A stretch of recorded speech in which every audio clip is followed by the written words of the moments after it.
수능 영어 21번부터 24번까지 풀이법 설명하겠습니다. 자, 21번부터 24번까지는 주제 찾는 것이 핵심이잖아요. 그래서 이것이 수능 영어에서 가장 기본이 되는 유형의 문제라고 보시면 됩니다. 중국집에서 짜장면과 비슷한 거예요. 가장 기본기를 설명하고 있는 문제들이에요. 그래서 이 문제들을 푸는데 가장 중요한 거, 또 나아가서 수능 영어에서 가장 중요한 거, 바로 주제를 찾는 겁니다. 주제. 수능 국어를 예로 들어볼까요? 수능 국어는 본문이 되게 길죠.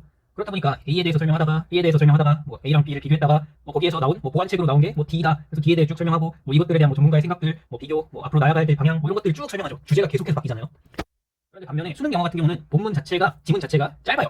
짧고 이것이 보통 하나의 주제로만 나아가게 됩니다.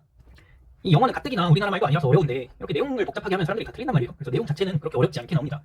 그래서 우리가 문제를 풀면서 알아야 될 것은 혹여나 내가 이 글을 쭉 읽는 와중에 모르는 단어, 모르는 문장, 정확히 뭘 의미하는지 모르겠는 그런 부분들이 나오더라도 결국에는 하나의 주제를 향해서 가겠구나. 이걸 명심해 하셔야 됩니다. 그래서 문장 하나하나, 단어 하나하나에 너무 집착하지 마시고 전체 맥락을 읽어내는 것이 수능 영어에서 굉장히 중요한 부분입니다. 그래서 저는 이걸 훈련시킬 때 항상 핵심 내용 두 줄 요약을 시킵니다. 이러이러하다. 그래서 이렇게 하게 됐다. 이런 식으로 전체 내용을 두 줄로 깔끔하게 요약하는 연습을 항상 하셔야 됩니다. 모든 지문에 대해서 이 연습을 반복적으로 하셔야 돼요. 그래서 뭐가 중요한 내용이고 뭐는 좀 대충 봐도 되는 내용인지 그 핵심만 파악하고 맥락을 파악하는 것이 가장 중요합니다. 이게 거의 전부라고 보시면 되고요. 또 21번 같은 경우는 뭐 그래서 의미하는 바 이런 걸 물어보기 때문에 그 해당 문장이 들어있는 부분 그 앞에 하나 뒤에 하나 문장 정도의 맥락을 파악해 주시는 것이 중요하겠습니다. 그래서 가장 중요한 거 거의 한 90% 정도는 이 글의 맥락을 내가 잘 짚어내는가, 그래서 핵심 내용을 두 줄 정도로 요약할 수 있는가, 이것이 21번, 24번을 푸는 데 있어서 핵심이라고 보시면 됩니다. 자, 문제 풀면서 한번 같이 볼게요. 자, 21번 이 문제 한번 풀어봅시다. 자, 뭐 한 줄 한 줄 다 읽는 거는 불필요하니까 잠깐 멈춰보시고 이 글을 한번 읽어보세요. 그리고 머릿속으로 두 줄 정도로 내용을 요약해보세요. 자, 그래서 간단히 해석을 해보면 한 여기까지는 오늘날의 기업들은 그 컨슈머 데이터를 확보하는 데 너무 집중을 한다. 그러다 보니까 그 인간의 맥락을 그 뒤에 숨어있는 그런 심리적인 요소들을 너무 배제해버린다, 무시해버린다. 그렇다 보니까 그 컨슈머 데이터 뒤에 있는 그런 질적인 요소들을 우리가 보지 못한다, 그 기업들이. 그래서 진정한 인사이트, 통찰력이라는 것은 그것을 있는 그대로 바라보는 데에서 온다. 그 뒤에 숨어있는 것까지 보는 데에서 온다. 자, 그럼 두 줄 요약을 어떻게 하시겠습니까?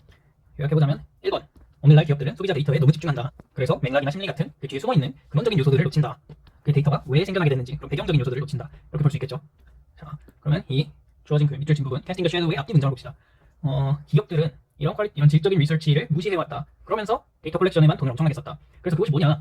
그것이 캐스팅 더 섀도우를 하는 짓이다.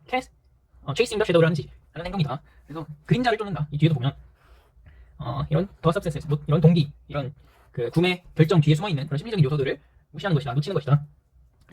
그리고 그 겉으로 드러나는 부분에만 집중하게 되는 것이다. 그래서 그렇게 보면 캐스팅 더 섀도우가 뭘 뜻하는 것이냐, 체이싱 더 섀도우가 뭘 뜻하는 것이냐, 소비자가 나타내는 데이터만을 쫓는 것, 그 뒤에 숨어있는 요소들을 보지 못하고 데이터만을 쫓는 것.